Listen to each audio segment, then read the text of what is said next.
Bonjour tout le monde. Nous voilà.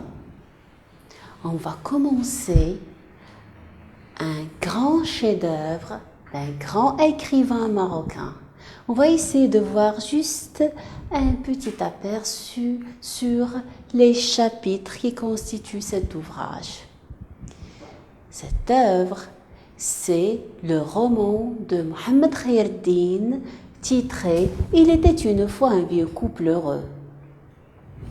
Le chapitre 1 s'ouvre sur un paysage où tout est en ruine.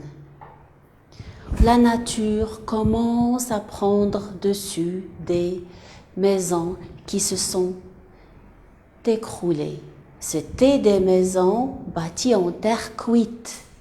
Maintenant, ils sont habités par les hérissons, les petits insectes. C'est un lieu hanté. Ses habitants l'ont abandonné.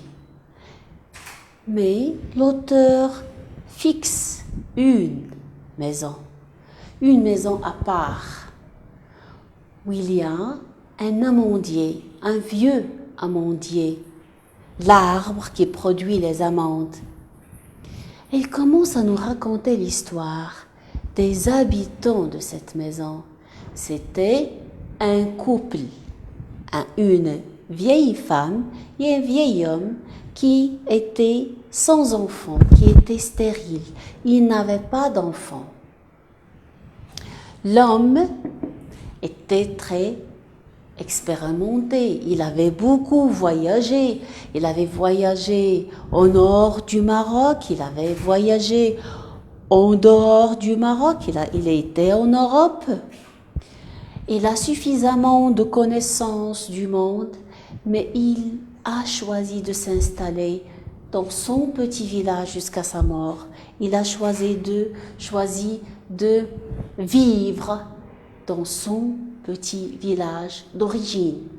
La femme, elle est venue d'un village lointain. On n'en connaît pas grand-chose. C'est Tilqit. L'homme, il s'appelle Bouchaïb. Donc ici, sur le premier chapitre, on a fait connaissance avec le paysage et avec les deux personnages essentiels de cette œuvre, qui est Bouchaïb et son épouse. Le deuxième chapitre, en tant que policier, un flous, c'est-à-dire le policier du village, Amkhazni a été envoyé par les Français qui étaient des colons à l'époque.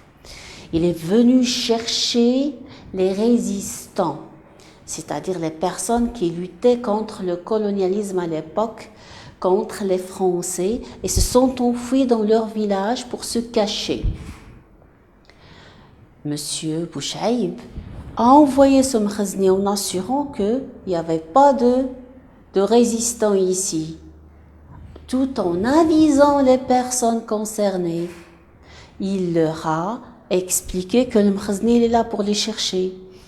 Mais c'était une sorte de solidarité. On se protégeait mutuellement. C'était une chose très importante. C'était une valeur qu'il mettait, lui donnait son juste prix. Il va parler à sa femme de certaines activités au village parce que il est là. Sa femme ne sort pas beaucoup, c'est lui qui rapporte, c'est lui qui raconte. Quand il entre, il parle à sa femme, il lui décrit qu'est-ce qui se passe. Il y aurait 2 bœufs qui seront sacrifiés le lendemain en une sorte de cérémonie à la mosquée. Il parle aussi, il se confie à sa femme. Il lui donne de l'importance.